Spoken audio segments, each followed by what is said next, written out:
the key announcements that we're likely to have out in the next 6 or so weeks, just on real world assets. And they cover almost a mind-boggling set of potential products. Tim, thanks for hopping on. How have you been? No worries. I've been really good. Thanks. How are you?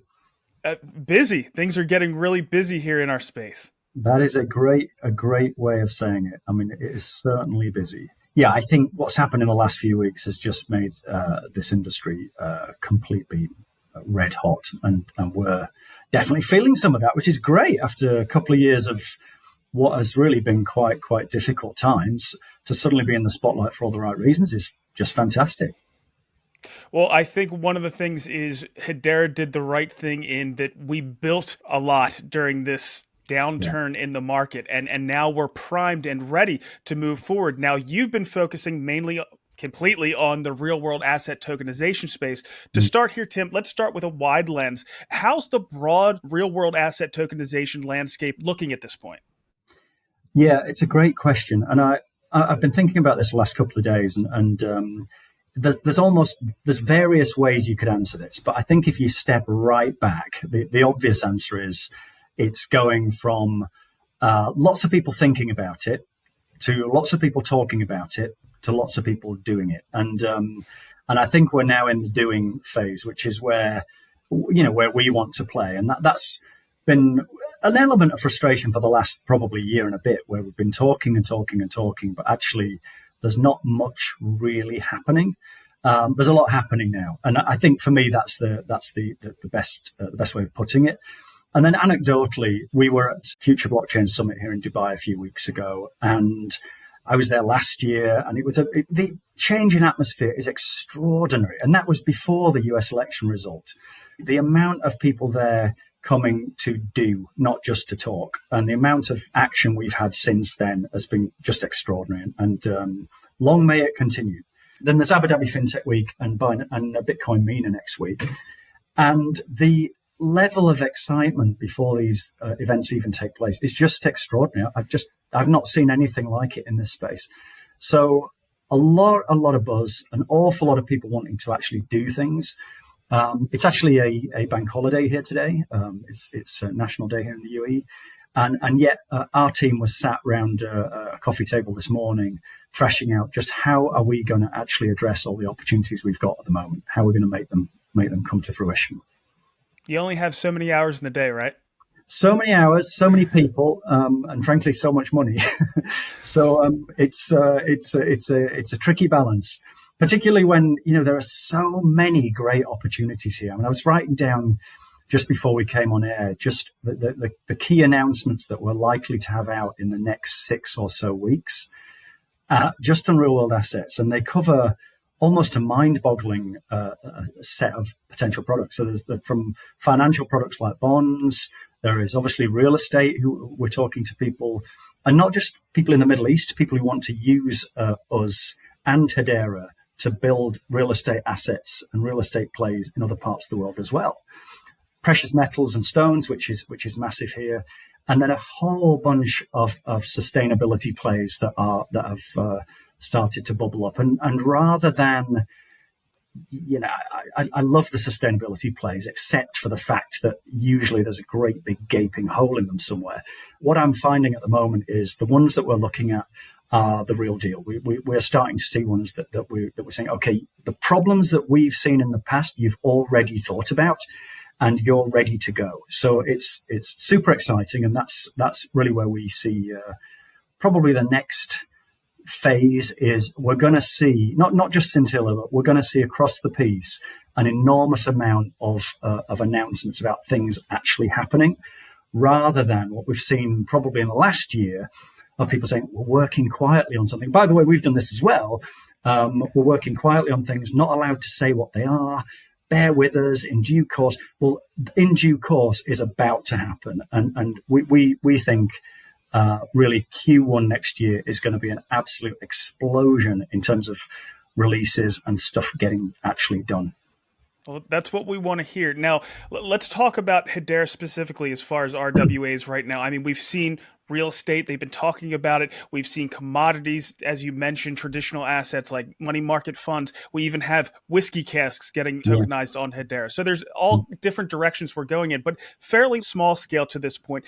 Where do you see that going here in the future? You know, what are things looking like for the Hedera RWA space?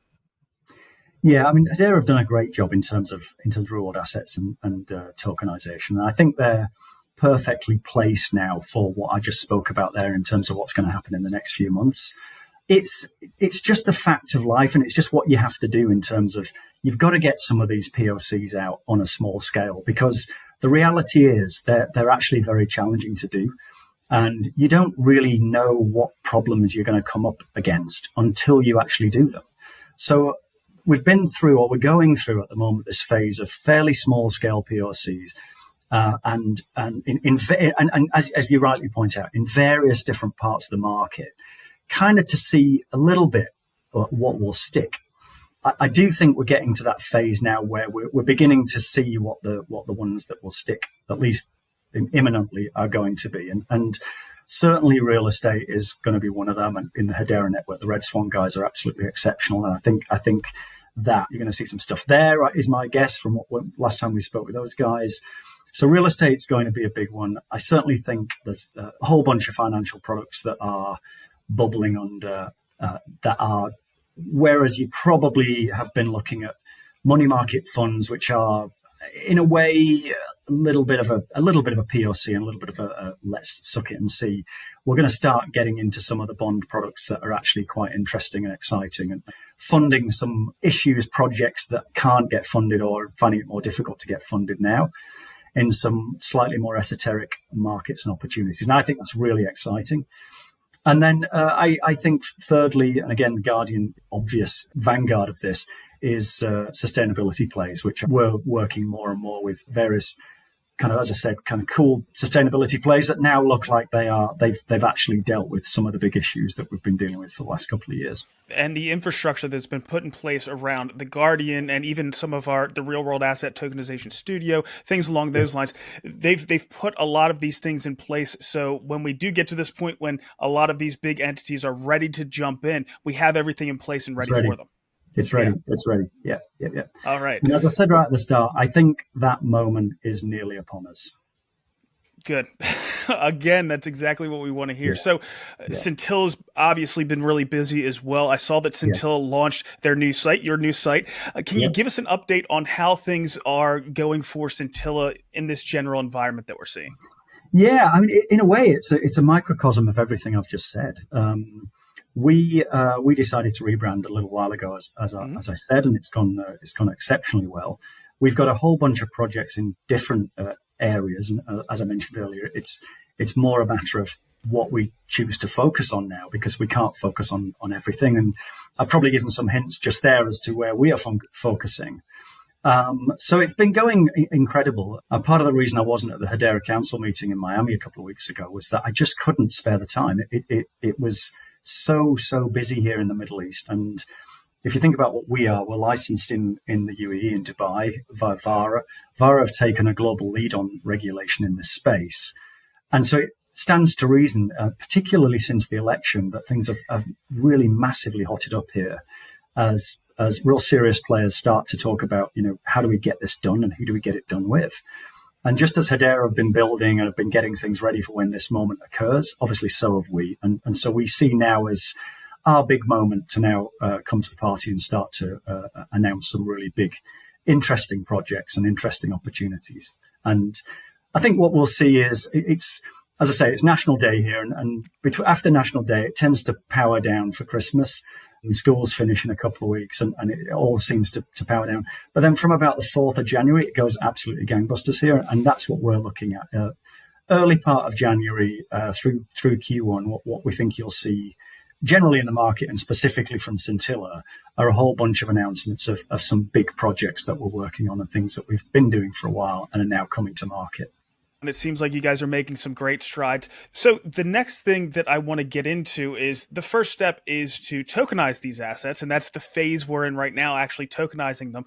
The next phase is integrating it into the traditional markets out there, the large exchanges. We have the Texas Stock Exchange that's going to be coming out, the NYSE, we have COMEX, all these huge exchanges. They're looking at this stuff because of the efficiencies that can be gained in settlement and, actually having these being bearer assets and being able to be used in different ways. When do you think we start to see that these large exchanges start to use this new technology in new ways? Yeah, I mean, the truth of the matter is they're already dipping their toe in, as you say, and it's the big question. I mean, I think it's a little bit further down the line, to be honest, and I think the issue of liquidity is far from being solved at this point. But the good news is that everyone's looking at it. We ourselves, we have an exchange license here as well in Dubai, so we're obviously very, very much looking at how we utilize our exchange license and who we partner with to do that, because we don't intend building our own. Obviously, I think that would just be for us to be silly enough to think we can take on those large exchanges that you just mentioned. There would be the height of folly. So yeah, you can imagine that's that's a lot of the meetings that we're having at the moment, is how exactly we bring that to market and who we partner with. But the good news is everyone's looking at it. I think what's happened in the last few weeks has speeded that up significantly. But it is a tricky challenge, and I do think it's going to take some time and some people who are a great deal smarter than I am to come up with solutions as to exactly how we get liquidity into some of these, as I say, more esoteric products and projects. So do you think that entities like Scintilla will come up with small exchanges as a proof of concept, and those will get acquired? Or do you think they'll just kind of get copied by the bigger guys, but then you've already created the assets that are ready to go on to those larger exchanges anyway? Yeah, the reality is we don't know. I mean, obviously, ultimately, it would be lovely if somebody came along and acquired us for a whole bunch of cash, sure. But we're not banking on it. It is a POC type environment, particularly in the exchange world. And it is a little bit because we at this stage, we almost need to marry buyer and seller together to some degree, at least, to ensure that we've got some element of liquidity. I mean, we certainly hear stories of people who are talking about, $500 million liquidity pools and so on. And we think that is way, way down the line. I could be wrong, and I actually hope I am. But it doesn't seem to me like that's an imminent way this is going to go. And I think the large exchanges will do the same. As I say, they're going to dip the toes in the water. They're going to do some POCs, hopefully with the likes of ourselves and others. As I say, we are in a great position because we're VARA licensed here in the Middle East, here in UAE and Dubai. And we've got some projects ongoing for people to take a look at. So we think we're quite well positioned in that. But I'm not really thinking that the exchange situation is going to be solved, in that time frame. I think that will be further down the line. Yeah. Well, it can't come soon enough for me, but I know we have to do it in the right way as well to make sure we don't have any major snafus. Of course, there's going to be some issues along the way, but we'll get those hammered out. I think you and Scintilla are in the right place at the right time. Tim, thank you so much for hopping on today, telling us about real world assets and telling us about Scintilla. Great stuff. Anytime. Take care. I'm now posting these interviews of Hedera builders independently to my channel. The community, influencers, and media outlets are free to use this content to spread the word on what's being built on Hedera. Once they're all uploaded, you'll be able to go to my channel and search for whatever topic or team you're interested in to find more information. Or you'll be able to get the most recent Hedera news by watching the latest HBAR Weekly update. So check them out.